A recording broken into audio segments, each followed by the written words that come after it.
और जो नहीं भी डाला, कोल इंडिया का हर एक बच्चा, राहुल डिस्कशन हो गया राहुल ऑलरेडी, वो जो सवाल जवाब था ना आज का टोटल आधा घंटा ज्यादा ही हम लोग डिस्कशन कर लिया अपने सवाल पे, अब डिस्कशन नहीं हो पाएगा।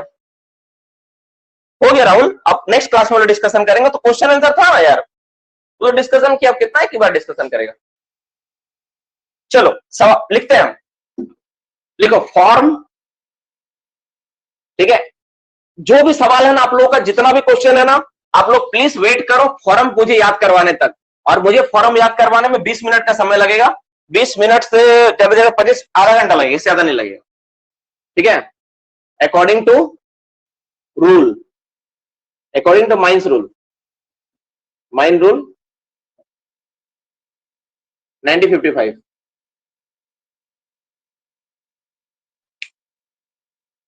ठीक है। तो माइंस रूल के अकॉर्डिंग जो फॉर्म है ना, क्या क्या उस फॉर्म के बारे में हम लोग जानेंगे। कौन कौन सा फॉर्म है ये, परमिशन रिलेटेड सब लिखवा दीजिए सर, ओपन कास्ट अंडरग्राउंड का। अजय कुमार आपका सवाल जायज है, हम लोग इस पे लेते हैं। प्लीज आप क्लास के एंड तक थोड़ा बन सकते हो आधा घंटा तक मेरे साथ, तो प्लीज इसको कंप्लीट करवा लेना दो बाबू। देखो पढ़ाऊंगा नहीं ना, मुझे खुद से खराब लगेगा, तो मुझे पढ़ा के वाला खत्म कर लेने दो, फिर 9:30 10 बजे का जितना सवाल रहेगा ना मैं सब सवाल को लूंगा। और भी जो यूपीएससी जो माइंस इंस्पेक्टर का फॉर्म भरे हैं और जो बाकी लोग फॉर्म भरा है ना, सबके बारे में हम लोग चर्चा करेंगे। सिर्फ 9:30 बजे तक तुम वेट करो। आज का सेशंस का थोड़ा टाइम तो मुझे पता है कि थोड़ा टाइम इधर उधर बर्बाद हुआ है, आप ध्यान से सुनो इसके बारे में। तो फॉर्म अकॉर्डिंग टू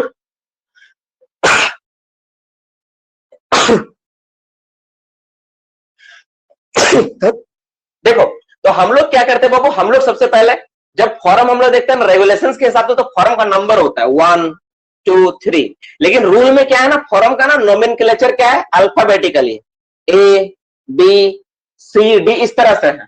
तो हम लोग एक एक फॉर्म के बारे में लिखेंगे और जानेंगे और उसको याद करेंगे, ठीक है। तो फॉर्म याद करने का तरीका कैसा होगा और कैसे हम लोग लिखेंगे उसके बारे में। तो पहले ए फॉर्म के बारे में लिखो, ए फॉर्म ए, फॉर्म ए में क्या होता है, details of employ.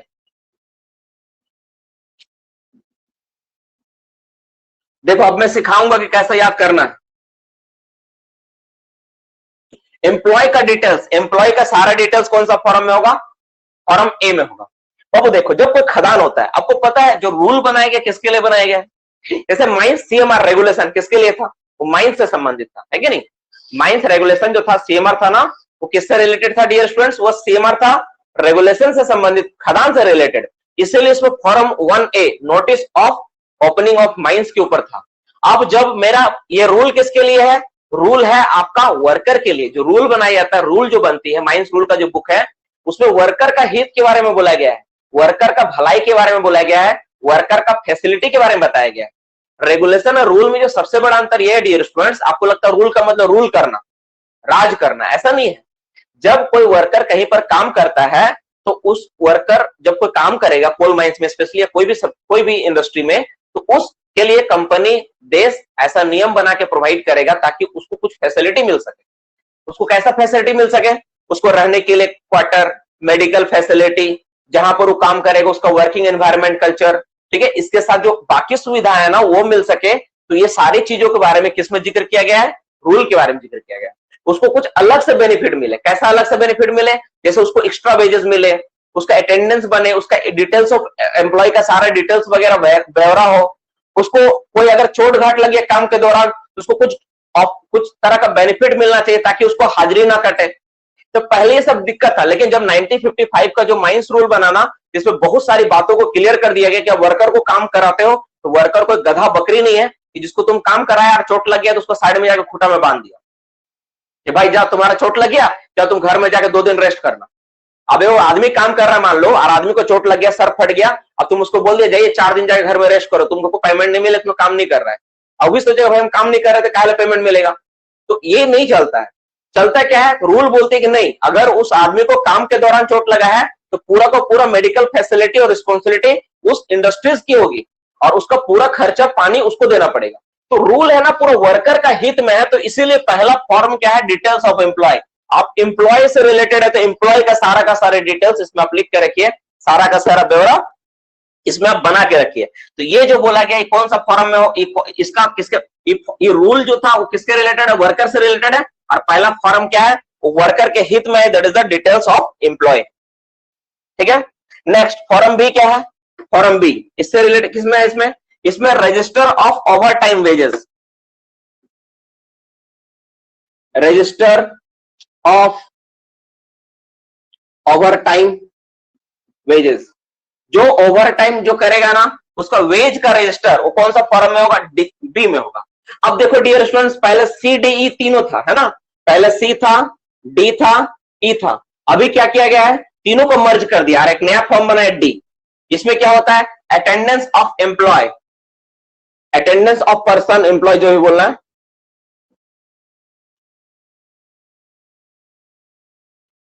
Attendance of person employ जो भी लिखना लिखो, अटेंडेंस ऑफ पर्सन यानी पर्सन का अटेंडेंस बने कौन सा फॉर्म में, फॉर्म डी में। जैसे याद करवाऊंगा, जैसा सिखाऊंगा ध्यान से सुनो। पहले ए बी डी, तो ए में क्या हो गया, एम्प्लॉय का डिटेल्स, बी में ओवर टाइम और डी में अटेंडेंस। डी वाला अटेंडेंस आपको याद होगा कि जब भी आप पीडीपीटी की हो, भीटी की हो, कुछ भी ट्रेनिंग किया वहां पर डी फॉर्म में ही आपका हाजिरी बनता है ना, फॉर्म डी में हाजिरी बनता है, फॉर्म डी में आपको सारा रिकॉर्ड होता है। डी डी के बाद कौन सा है, ई।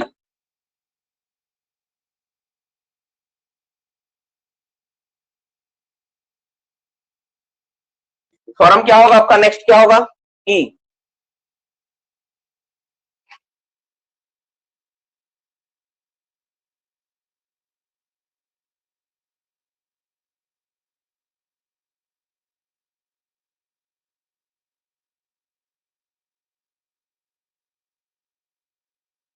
अच्छा एक काम करते हैं ना, ये क्या है ना, रजिस्टर है, ठीक है, compensatory day of rest, leave wages, इसका रजिस्टर है। ये क्या रजिस्टर रिकॉर्ड है, रजिस्टर ऑफ, इसको तो देख लो क्या, register of compensatory day of rest, compensatory day of rest से रिलेटेड रजिस्टर है, ठीक है। और इसी में इंक्लूड किया गया है क्या है, लीव विथ लीव अकाउंट और leave wages, leave account and leave wages, इसी लीव से रिलेटेड है ना, सब इसी में है, एक ही में कर दिया है, ठीक है। जिस तरह से आपका जो अटेंडेंस वाला सरफेस, अंडरग्राउंड और ओपन कास्ट का अलग किया है ना, उसी तरह इसमें भी क्या किया गया, अलग कर दिया गया।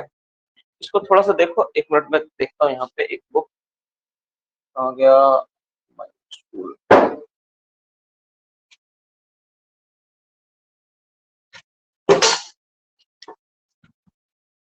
ठीक है।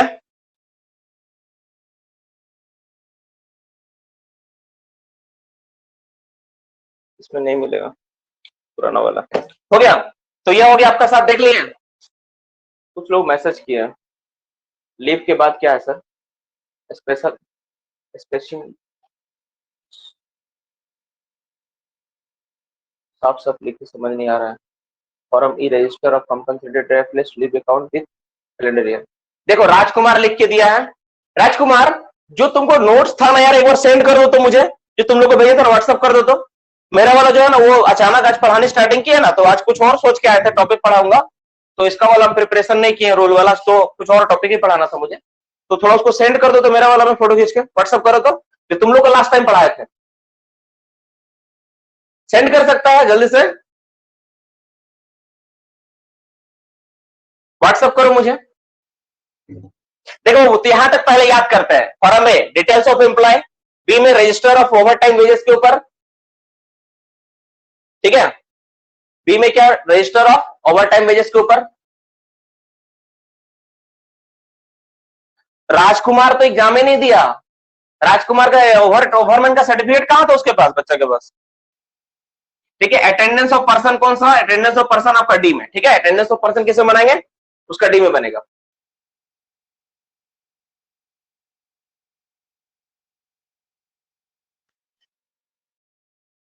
देखो यहां ध्यान से देखो, register of compensatory day of rest, ठीक है, leave account during calendar year,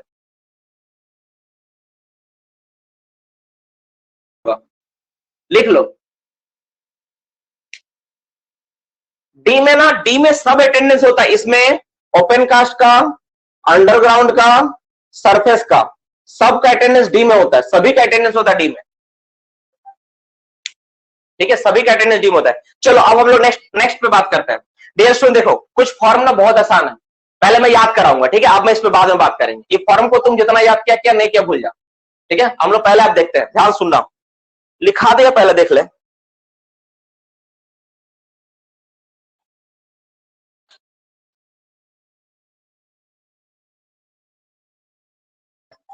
यहां तक पहले याद हुआ, देखो ये टफ है, अगर इतना याद कर लिया ना तो बाकी मैं 5 मिनट में याद करा दूंगा। इतना सिर्फ आप याद करो, ए बी डी ई, इतना याद करो, बाकी मैं 5 मिनट में याद करूंगा, इसमें 10 मिनट लगेगा, बाकी में 5 मिनट लगेगा। इसको सिर्फ याद करो ना बाबू, इसको याद करो ना प्लीज। देखो, details of employ A, register of overtime B, attendance D, और कंपनसेंट्री डे ऑफ रेस्ट कौन सा होगा आपका? कंपनसेंट्री डे ऑफ रेस्ट हो जाएगा आपका। और धीरज भी सेंड कर दिया, थैंक यू सो मच धीरज।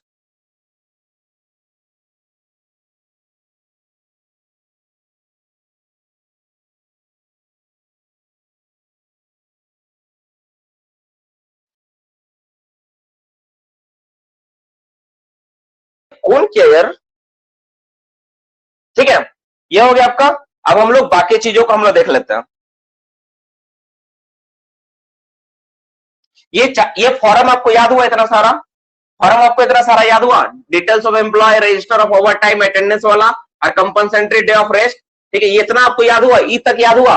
अगर इतना आपको याद हो गया तो बाकी मैं आसानी से याद करा दूंगा। देखो, अटेंडेंस ऑफ पर्सन चाहे इसमें अंडरग्राउंड, ठीक है, ओपन कास्ट, ठीक है, या फिर सरफेस, सभी होगा बाबू, सबका होगा अटेंडेंस का, ठीक है ना, इसलिए इस पे कंफ्यूज मत होना। इसके बाद देखो, इसके बाद 3 को फॉर्म एक साथ, ये 4 फॉर्म हो गया। अब 3 तो फॉर्म आपको एक साथ याद करना पड़ेगा।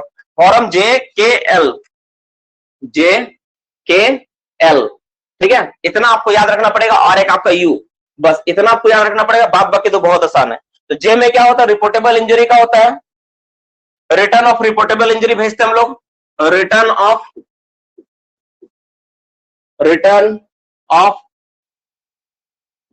Reportable injury. कब? रिटर्न ऑफ रिपोर्टेबल इंजरी, ठीक है, इसको हम लोग भेजते हैं, ठीक है। और रिपोर्टेबल इंजरी क्या? एक्सीडेंट है, किससे रिलेटेड है? एक्सीडेंट से रिलेटेड है। के में क्या होता है? रिटर्न ऑफ माइनर इंजरी होता है। अच्छा, आपको पता है कब भेजा जाता है बाबू? किसी को पता है? रिटर्न ऑफ रिपोर्टेबल इंजरी जो एक्सीडेंट आता है, कब भेजते हैं हम लोग?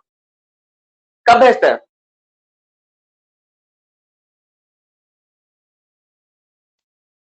पांच मिनट देगा कि नहीं? 5 मिनट दो ना, 5 मिनट दो ना, 5 मिनट मजा नहीं आ रहा, मैं भी समझ रहा हूं, 5 मिनट दो ना, फिलहाल तुम नोट करो ना। अरे 72 घंटा नहीं, ये कब भेजा था इसका एक्सीडेंट का रिटर्न? कब भेजते हम लोग? हर महीने का कितना, हर साल में या महीना में कितना तारीख को भेजते हैं? क्या सब उल्टा पुल्टा लिखता है? हाँ, रिपोर्टेबल इंजरी का रिटर्न कब भेजते हैं?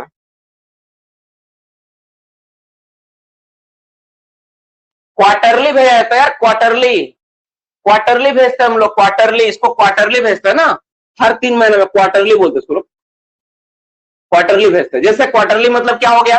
जैसे मार्च के एंड में, जून के एंड में, सितंबर के एंड में, और दिसंबर के एंड में। अब माइनर इंजरी को कब भेजते हैं?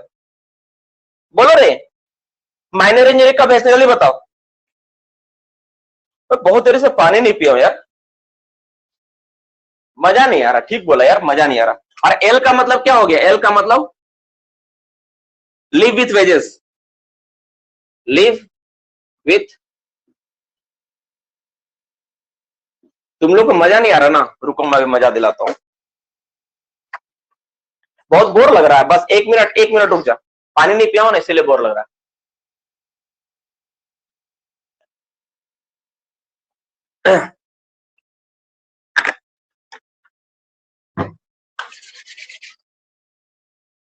चलो, फॉर्म याद हो गया? जो याद किया याद किया, नहीं किया सुनो। Form B, form B, sorry form B नहीं, डिटेल्स ऑफ एम्प्लॉय कौन सा फॉर्म होगा? डिटेल्स ऑफ एम्प्लॉय कौन सा फॉर्म में भेजेंगे? जो याद किया नहीं किया सुनो। डिटेल्स ऑफ एम्प्लॉय कौन सा फॉर्म में भेजेंगे? डिटेल्स ऑफ एम्प्लॉय, एम्प्लॉय का डिटेल्स कौन सा फॉर्म में भेजा जाएगा? रिपोर्टेबल इंजरी, रिपोर्टेबल इंजरी कौन सा फॉर्म में भेजेंगे? Reportable injury, very good. Form A में होगा details of employee, reportable injury कौन सा फॉर्म में होगा? फॉर्म जे में होगा। माइनर इंजरी, माइनर इंजरी कौन सा फॉर्म में भेजेंगे? अंडरग्राउंड, अंडरग्राउंड का अटेंडेंस फॉर्म में क्या में होगा? अंडरग्राउंड का अटेंडेंस कौन सा फॉर्म में बनेगा? अंडरग्राउंड पर्सन का अटेंडेंस बनाना, कौन सा फॉर्म में बना के भेजेंगे? अंडरग्राउंड पर्सन का अटेंडेंस, कंपनसेंट्री डे ऑफ रेस्ट का रजिस्टर कौन सा फॉर्म में होगा? कंपनसेंट्री डे ऑफ रेस्ट का रजिस्टर कौन सा फॉर्म में रखेंगे? कंपनसेंट्री डे ऑफ रेस्ट का रजिस्टर कौन सा फॉर्म में रखेंगे? जल्दी से, कंपनसेंट्री डे ऑफ रेस्ट का रजिस्टर कौन सा फॉर्म में रखेंगे? जल्दी से रिप्लाई दो। कंपनसेंट्री डे ऑफ रेस्ट का रजिस्टर। लीव विथ वेजेस के बारे में कौन सा फॉर्म में बोला गया है? Leave with wages, leave with wages के बारे में कौन सा फॉर्म में बोला गया है? ओवर टाइम, ओवर टाइम के बारे में, ओवर टाइम देना है, इसका रजिस्टर कौन सा फॉर्म में होगा? Over time. Leave with, leave देखो, लीव फॉर एल, एल मतलब लीव स्टार्ट है, एल, एल से लीव, तो एल मतलब फॉर्म एल, एल में होगा लीव होगा, है ना, ऐसे याद रखो। ओवर टाइम के बारे में कौन सा फॉर्म होगा? ओवर टाइम के बारे में, ओवर टाइम के बारे में कौन सा फॉर्म के बारे में बोला गया जिक्र?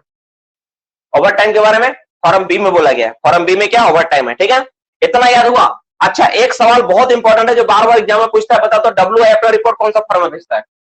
WI का रिपोर्ट कौन सा फॉर्म में होता है? फॉर्म ये होता है, इतना तक याद किया ना, अब मुझे 5 मिनट लगे पूरा याद करवाने में। देखो बाबू, फॉर्म एम, एम से होता है मेडिकल, ठीक है, मेडिकल, मेडिकल का एम फॉर मेडिकल। तो सबसे पहले क्या होता है ना, हम लोग मेडिकल का नोटिस देते हैं, नोटिस ऑफ मेडिकल एग्जामिनेशन। क्या होता है? Notice of PME, that is PME बोलते हैं, PME नहीं IME बोलते हैं, IME, IME होता है ना, नोटिस ऑफ IME जो होता है ना, that is IME PME periodical medical जो एग्जामिनेशन होता है, इनिशियल मेडिकल एग्जामिनेशन। तो नोटिस ऑफ मेडिकल एग्जामिनेशन जो जाता है ना, दैट इज IME और PME दोनों का जो नोटिस जाता है ना, पहला जाता है M फॉर्म में जाता है। किस फॉर्म में भेजते हैं हम लोग? M फॉर्म में। और ये जो फॉर्म में भेजते हैं हम लोग कितना दिन पहले भेजते हैं? नोटिस ऑफ जो PME और IME देते हैं कितना दिन पहले? 20 डेज पहले दिया जाता है। मतलब जो आदमी को आपको PME और IME के बारे में भेजना है ना, तो उसको आप 20 दिन पहले बता दो कि बाबू तुम्हारा PME IME है, 20 दिन पहले तुम बताओ उसको। तो अब मान लो वो आदमी किसी भी कारण से 20 तारीख, मान लो तुम 1 तारीख को बताया और 20 दिन बाद जाना था, वो आदमी नहीं जा पाया, किसी भी कारण से नहीं जा पाया, तो क्या होगा उसका? तो उसको फिर से एक नोटिस देना पड़ेगा, ठीक है, फिर से एक नोटिस देना पड़ेगा। इस बार उसको नोटिस देंगे ना, उसका फॉर्म संख्या चेंज, तो फॉर्म चेंज हो जाएगा उसका फॉर्म अब M से हो जाएगा N, ठीक है। अब देंगे उसको नोटिस ऑफ सेकंड, इसको बोलेंगे सेकंड स्लैश फाइनल नोटिस। इसको सेकंड और फाइनल नोटिस जाएगा फॉर किसके लिए? फॉर PME और IME, PME और IME। बता देता डियर स्टूडेंट दोनों क्या होता है, PME और IME क्या होता है। देखो बाबू, IME क्या होता है? IME होता है जैसे जब कोई आदमी ना पहली बार जॉब में ज्वाइनिंग करता है ना, तो उसका जो मेडिकल एग्जामिनेशन होती है उसको बोलते हैं हम लोग IME। जब पहली बार तुम कहीं पर भी ज्वाइनिंग करोगे ना, जो तुम्हारा टेस्ट होता है ना, उसको हम लोग क्या बोलते हैं? IME बोलते हैं, इनिशियल मेडिकल एग्जामिनेशन। क्या बोलते हैं उसको? हम लोग IME बोलते हैं। ध्यान सुनो, MN का बात हो रहा है, IME। और PME क्या होता है? जब तुम एक बार जॉब में आ जाते हो, तो जॉब में आने के बाद ना हर 5 साल, 3 साल, 1 साल, हर किसी का कैटेगरी अलग अलग है, तो उस हिसाब से उसका एग्जामिनेशन होता है, उसको बोलते हैं PME। समझ में आया?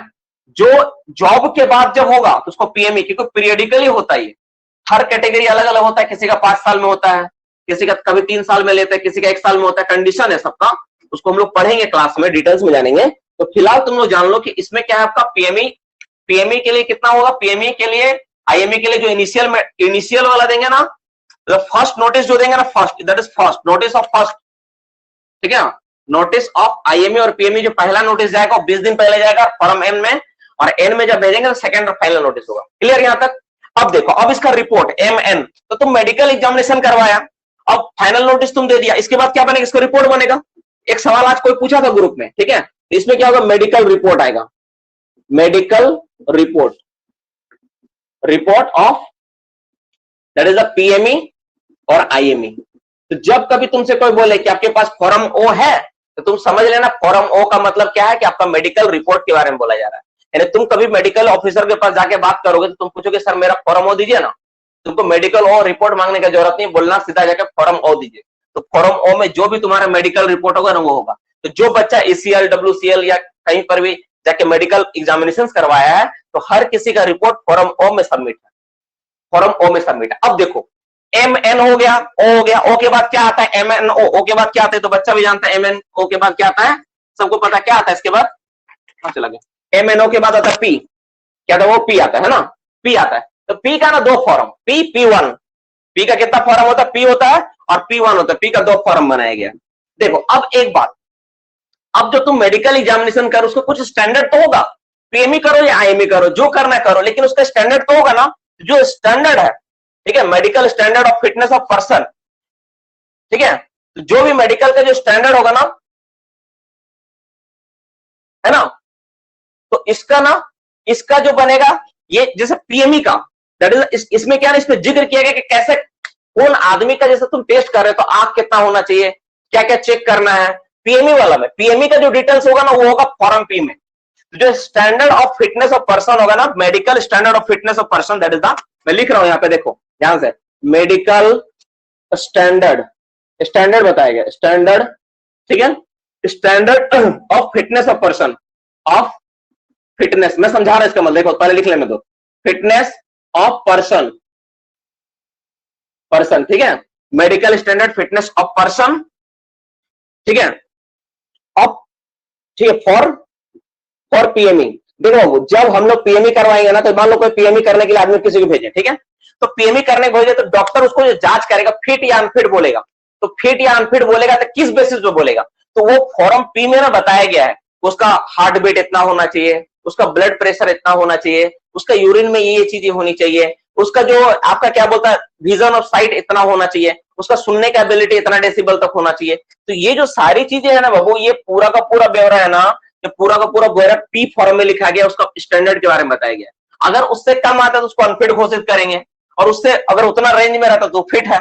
तो ये क्या होता है ना, इसमें स्टैंडर्ड बताया गया। तो पीएमई का स्टैंडर्ड कौन सा फॉर्म में पी में है, और आईएमए का स्टैंडर्ड क्या है, the medical standard of fitness of person for IME. अगर आईएमई के बारे में हम लोग जानेंगे ना तो दैट इज पी, किसमें होगा, P1 में होगा। आई है ना, आई तो आईएमई का होगा, और पी होगा ना तो पीएमई का होगा। बस ऐसे आप याद रखो। तो एम में हम लोग नोटिस दिए, एन में हम लोग सेकेंड बार नोटिस दिए, है ना, एन में हम लोग क्या किए, सेकेंड बार नोटिस दिए, ठीक है ना, सेकेंड बार नोटिस दिए। और जब हम लोग ओ में उसका रिपोर्ट बन कर आ गया, और पी में क्या हुआ, पी में उसका फिटनेस, उसका स्टैंडर्ड दिया हुआ, किसका, पीएमई का स्टैंडर्ड, और P1 में आईएमए का स्टैंडर्ड। यहां तक याद हुआ कि नहीं हुआ? फिर से हम लोग एक बार याद करेंगे यहां तक, जिसको याद नहीं हुआ ध्यान सुनो, ठीक है, फिर से हम लोग याद करेंगे यहां तक, अगर याद नहीं हुआ ध्यान सुनो। देखो कोई भी आदमी जब होता है ना तो उसको हम लोग मेडिकल एग्जामिनेशन करवाते हैं, तो उसका पहले नोटिस देंगे, जो नोटिस पहला देंगे हम लोग कौन सा फॉर्म में देंगे, एम में देंगे। एम में उसके बारे में बताएंगे, बाबू जब तेरा मेडिकल एग्जाम है तो करवा ले, अब 20 दिन पहले बताना होगा, कम से कम 20 दिन पहले, तो 20 दिन पहले उसको चिट्ठी मिल जाएगा, वो लेके चला जाएगा। अब भूल गया मान लो, तो फिर से एक बार लास्ट भेजेंगे, सेकेंड एंड फाइनल फिर से दे देंगे कि जाओ पीएमई और आईएमई करवा लो। अच्छा ये सेकेंड और जो फाइनल जो ये वाला नोटिस देते कितना दिन पहले देते हैं, कोई बता सकता है? ये नोटिस कितना दिन पहले दिया जाता है? एन वाला नोटिस कितना दिन पहले? Very good, 10 days. ये वाला 20 दिन, ये वाला 10 दिन। ये वाला कितना दिन होगा डियर स्टूडेंट्स? ये 10 डेज होगा, ठीक है, याद रखना इसको, 10 डेज होगा। कितना दिन होगा? 10 दिन पहले देते हैं। तो 10 दिन पहले नोटिस तुम दिया, अब वो करवा के लाया, तो मेडिकल रिपोर्ट उसका बनेगा किसमें? इसमें। अब अगर इसके बाद भी नहीं गया तो एक सवाल आता है ना, सर नहीं गया तो ठीक है, फिर नहीं गया, दारू पीने वाला आदमी है, पर जो उधर जाएंगे एक बोतल इधर ही मार के रहते हैं। देखो अगर ऐसा कोई आदमी नहीं गया ना तो उसका क्या होगा, उसके खिलाफ लीगल एक्शन होगा, हो सकता है उसको ये बैठा भी दिया जाए ड्यूटी से, क्या आप मैनेजमेंट एक्शन ले सकते कि भाई तू नहीं गया तो तू एक काम कर, चिट्ठी पकड़ तू बैठ, और तुम्हारा ड्यूटी और हाजिरी नहीं बनेगा, सिंपल बात है। तो ये करना होगा, और उसका जो स्टैंडर्ड है पी में बनेगा, P1 में बनेगा। अब हम लोग रिपीट करेंगे, ठीक है, सारा चीज को बोलो। एम्प्लॉय का अटेंडेंस कौन सा फॉर्म में? सारा पर्सन का अटेंडेंस कौन सा फॉर्म में? जल्दी से, सारा पर्सन का अटेंडेंस कौन सा फॉर्म में? डिटेल्स ऑफ एम्प्लॉय कौन सा फॉर्म में? Details of employee. Reportable injury A में होगा, वेरी गुड। रिपोर्टेबल इंजरी कौन सा फॉर्म में? ठीक है, रिपोर्टेबल इंजरी कौन सा फॉर्म में होगा? जे में होगा। रिपोर्टेबल इंजरी डे में होता है। बार बार देखो गलती मत करो। लीव, लीव विथ वेजेस कौन सा फॉर्म में? लीव विथ वेजेस कौन सा फॉर्म में? ओवर टाइम के बारे में कौन सा फॉर्म में? वेरी गुड, एल होगा।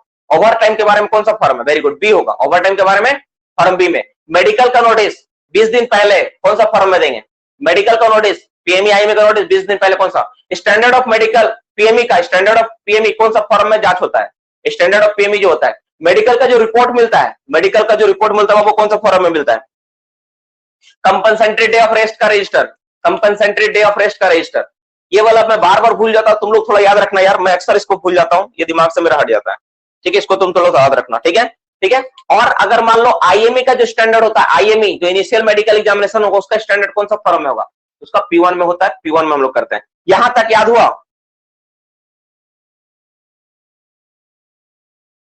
यहां तक याद हुआ? यस, याद हो गया। अब हम लोग बाकी जो फॉर्म है उसको देखेंगे। 5 मिनट मैंने बोला था, 5 मिनट लास्ट बचाओ, 5 मिनट मुझे याद करवाना है, ठीक है। MNOP P1 हो गया। अब हम लोग बात करें MNOP के बाद क्या आता है? P के बाद MNOP Q, Q आएगा ना। अब Q की बात करेंगे। Q देखो, अगर मान लो कोई आदमी, ठीक है, अगर पीएमई और आईएमई के स्टैंडर्ड में पास हो गया तो ठीक है, अगर वो पास हो गया तो ठीक है, अगर नहीं पास हुआ तो क्या होगा? अगर डियर स्टूडेंट्स, अगर कोई आदमी पास नहीं होता है ना, तो उसको फिर से मेडिकल करवाना होता है। और इस बार मेडिकल जो एग्जामिनेशन होता है ना, उसको हम लोग किसके जरिए करवाते हैं? उसको एपिलेट मेडिकल बोर्ड द्वारा होता है। जो एपिलेट मेडिकल बोर्ड द्वारा होता है ना, उसमें हम लोग करते हैं। तो उसका जो नोटिस होगा, फिर से क्यों में हम लोग नोटिस देंगे, फिर से नोटिस देंगे, ठीक है? किसको? उस वर्कर को देंगे जो अनफिट है। ये जो नोटिस जाएगा ना फॉर अनफिट पर्सन के लिए, फिट वाला जो था उसको नॉर्मल तो पीरियडिकल एग्जामिनेशन हो रहा था, ये फिर से री मेडिकल एग्जामिनेशन इसको बोलते हैं। ये क्या है? नोटिस, नोटिस ऑफ री मेडिकल एग्जामिनेशन। इसको हम लोग क्या बोलते हैं बाबू? इसको क्या बोलते हैं? नोटिस ऑफ री मेडिकल एग्जामिनेशन। फिर से मेडिकल करवा रहे हैं, मेडिकल एग्जामिनेशन, इसका फिर से मेडिकल बाय, ये तुम लोग याद करना इसको, बाय एपीपी, स्पेलिंग देख लेता हूं, appellate medical board, APP E double L A T, E double L A T, appellate medical board. मतलब एक मेडिकल बोर्ड बैठेगी, उस बोर्ड में कुछ लोग होंगे, वो डिसाइड करेंगे, वो डिसाइड क्या करेंगे? वो तय करेंगे जो आदमी का जो आया है कि ये जो आदमी को अनफिट बोला गया, सच में अनफिट है कि नहीं। अगर बोर्ड उसको अनफिट कर देता तो वो अनफिट होगा, ये तो अनफिट नहीं होगा। तो बोर्ड को नोटिस देना होगा। अब कोई मुझे बता सकता है ये जो नोटिस है क्यों में कितना दिन पहले देते हैं हम लोग? जल्दी से कितना दिन पहले देते हैं? कितना दिन पहले इसको बताएंगे हम लोग? कोई रिप्लाई दे सकता है? देखिए किसको पता है। ठीक है, एकदम सही है, बिफोर 15 डेज। 15 डेज पहले हम लोग नोटिस देते हैं। किसमें देते हैं वो? क्यों में? 15 डेज पहले। अब इसके बाद देखो, ये तो पहला नोटिस दिया, इसमें भी अगर मान लो कोई ढीठ आदमी नहीं गया, नहीं जा पाया, तो इसको फिर से वो नोटिस देना पड़ेगा। फिर इसको बोलेगा सेकेंड एंड फाइनल नोटिस। ध्यान सुन लो, सेकेंड और फाइनल नोटिस। फाइनल नोटिस किसके लिए? ठीक है, नोटिस फॉर री मेडिकल एग्जामिनेशन, री मेडिकल एग्जामिनेशन। ठीक है, मैं पूरा लिख रहा हूं ना, तुम लिख लेना, री मेडिकल एग्जामिनेशन। और किसके द्वारा? By appellate medical board, by AMB. ठीक है, और ये भी नोटिस कितना दिन पहले देंगे? बिफोर कितना दिन? 15 डेज, 15 दिन पहले इसको भी देना पड़ेगा। एपिलेटेड मेडिकल बोर्ड के पास जो भी नोटिस जाएगा 15 दिन पहले ही जाएगा। ठीक है, तो ये हो गया आपका इसका। अब ये जो 15 दिन पहले मान लो क्यू और आर में उसका ये बन के भेज दिया तुम, अब इसका रिपोर्ट कौन सा बनेगा? रिपोर्ट इसका एस में बनेगा। रिपोर्ट होगा medical report, medical report, medical, इसको लिखो री medical examination report, examination report. ठीक है, अब एस में तुम दे दिया। अब एक क्या होता है इसके बाद, जब तुम जितना भी मेडिकल करवाया, पीएमई करवाया, बीटीसी करवाया ना, उसका एक रिपोर्ट भेजना होता है, टी। तो इसको बोलते हैं हम लोग एनुअल रिपोर्ट। क्या भेजते हैं हम लोग इसमें? Annual return of medical examination, annual return of medical. जितना तुम मेडिकल बीटीसी पीएमई, जितना भी आईएमई और पीएमई करवाया ना, उसका रिटर्न भेजना पड़ेगा, मेडिकल एग्जामिनेशन। तुम साल भर में कितना आदमी करवाया, इसका एक डेटा भेजना होता है कि कौन कौन आदमी करवाया, कितना आदमी का हुआ, उसका एक डेटा भेजना पड़ता है। और एक कब भेजते हैं? ऑन और बिफोर, ऑन और बिफोर 20 फरवरी, 20 फरवरी, 20 फरवरी से पहले भेज देते हैं। बस देख लो। अब यू तो पता है, Q R S T U, you का पता है, यू के बारे में लिखना जरूरत नहीं है। ये WI का रिपोर्ट होता है, वर्कमैन इंस्पेक्टर का रिपोर्ट होता है। सारा फॉर्म याद, सारा फॉर्म अभी याद हुआ? 5 मिनट में मैं खत्म किया। एग्जैक्टली 9:30 बज रहा है। ठीक है, लगभग 9:30 बज रहा है। देखो ऑन टाइम में बोला था 9:30, 30 मिनट, 9:30 बजे तक मैं कंप्लीट किया। सच में थोड़ा स्टार्टिंग में ना मैं बोरिंग बना दिया चैप्टर को, ये सीरियसली मैं बोरिंग बना दिया। लास्ट क्लास में ठीक समझ में आया, और एग्जैक्टली मुझे प्यास लगा था, मैं ध्यान नहीं दे पाया कि मुझे प्यास लगा हुआ। वो जैसे गाड़ी में तेल डालने से चलता है ना, लग रहा पानी डालने से।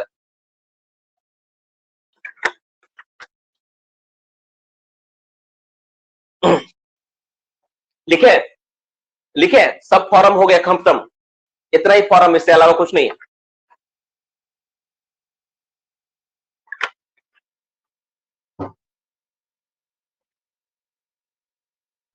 अब हम पूछेंगे। ठीक है, मेरा कहानी खत्म हुआ, तुम्हारा कहानी स्टार्ट। फिर से एक बार इसको समझाएंगे, फिर से पूछेंगे। देखो फिर से सुनो सारा बात। जे में रिपोर्टेबल इंजरी, के में माइनर इंजरी, एल में लीव विथ वेजेस, जे के एल आसान है, ध्यान सुनो। जे में रिपोर्टेबल इंजरी, एल जे के में माइनर इंजरी और एल में लीव विथ वेजेस।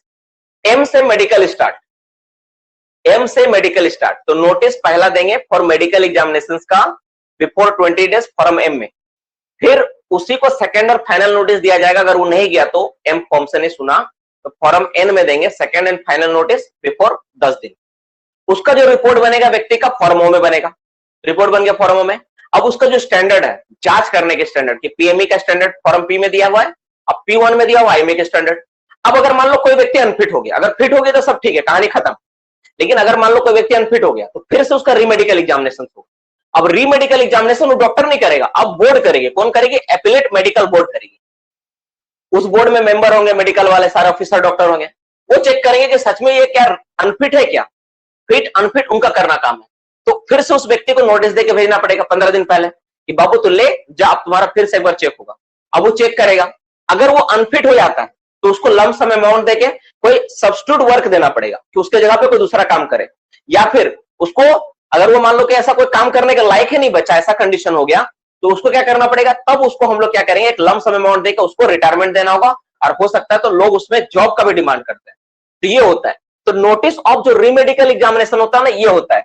तो पहला नोटिस हम लोग देंगे फॉर्म क्यू में 15 दिन पहले, और सेकंड और फाइनल नोटिस फिर से देंगे अगर नहीं गया तो फॉर्म इसमें। इसका स्टैंडर्ड का रिपोर्ट का किसे बनेगा? एस में। और एनुअल रिपोर्ट जो हम लोग भेजेंगे पूरा, कितना आदमी का पीएमई हुआ है, कितना आईएमई हुआ है, सबका टी में भेजेंगे। और डब्ल्यूआई का जो रिपोर्ट यू में होता है। तो ये मोटा मोटी फॉर्म खत्म हो गया। जे के एल, जे से लेके यू तक याद करना बहुत आसान है, जे से लेके यू तक याद करना बहुत आसान है। बस स्टार्टिंग में ना ई तक ही दिक्कत है। A details of employee, B overtime, D underground attendance, E compensatory वाला आ गया। इसका एफ तो है नहीं, जी भी नहीं है, एच भी नहीं है। तो बाकी चीजें बहुत आसान है। अगर आप इस तरह याद करोगे ना सिस्टमेटिकली तो आसानी से याद कर पाओगे। अब मैं एक एक करके पूछता हूं, देखता तुम लोग कितना सीख पाए, कितना जवाब दे पाए। बोलो, रीमेडिकल एग्जामिनेशंस का पहला नोटिस कौन सा फॉर्म में भेजेंगे? रीमेडिकल एग्जामिनेशंस का पहला नोटिस कौन सा फॉर्म में भेजेंगे?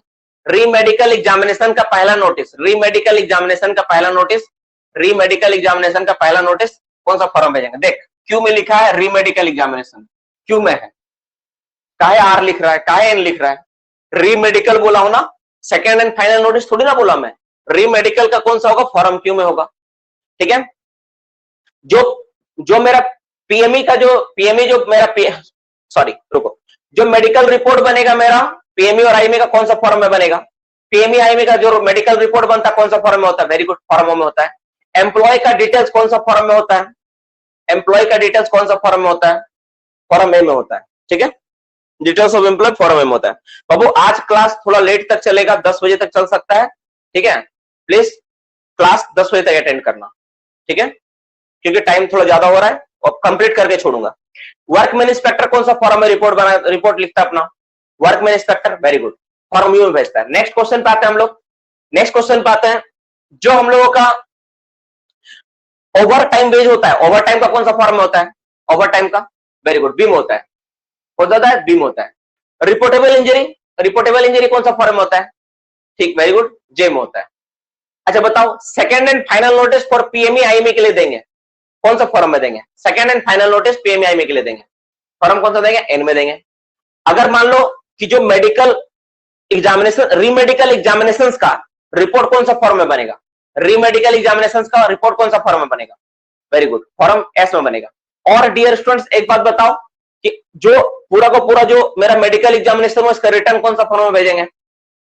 टी में भेजेंगे। माइनर इंजरी कौन सा फॉर्म में होता है? माइनर इंजरी वाला के में होता है। वेरी गुड, फॉर्म के में होता है। माइनर इंजरी का फॉर्म क्या होता है? वर्कमैन इंस्पेक्टर अपना जो रिपोर्ट होता है कौन सा फॉर्म में भरता है? वो फॉर्म यू में भरता है। ये तो बहुत आसानी, तो सब जानता ही है, इसमें कोई सब मारवे करेगा। तो मोटा मोटी जितना फॉर्म के बारे में था सब था, इतना ही। 5 मिनट ज्यादा लग गया याद करवाने में, तो मैंने अपना प्रॉमिस पूरा किया। हम बोले कि याद करवा छोड़ेंगे, याद हो गया। क्लासेस स्टार्टिंग में सच में थोड़ा सा बोरिंग तरीके से स्टार्ट हुआ। आज क्लास 9 बजे जो स्टार्ट किए, मुझे भी अफसोस लगा कि हाँ मैं कैसे पढ़ा रहा हूँ, मुझे खुद लग रहा था जी। एक्चुअली प्री प्लान नहीं था, इसलिए ऐसा हुआ। अगर प्री प्लान होता ना कि आज मुझे ये करना है, तो ऐसा नहीं होता। आज अचानक दिमाग में आया कि मुझे सारा रूल का फॉर्म याद करवाना है, दैट्स व्हाई ऐसा दिक्कत हुआ, नहीं तो नहीं होता। सेकेंड वाला पार्ट में जो हम लोग, जब तुम लोग बोला कि सर बोर बोर लग रहा था, थोड़ा सा पढ़ाएं अच्छा से तो समझ में आया। अब वो यहां तक क्लियर हो गया ना सबको को? ठीक है, हम लोग अपना क्लास का सेशन का दूसरा पार्ट स्टार्ट करते हैं। ठीक है, दूसरा पार्ट का लेक्चर तो पहले दे चुका हूं मैं, जो जो बदलना था सारी इंपॉर्टेंट बातें मैं बता चुका हूं। अब आप लोग पहले डाउट पूछो, फिर यूपीएससी वाला बात करेंगे, यूपीपीएससी वाले सारे बच्चों से बात करेंगे।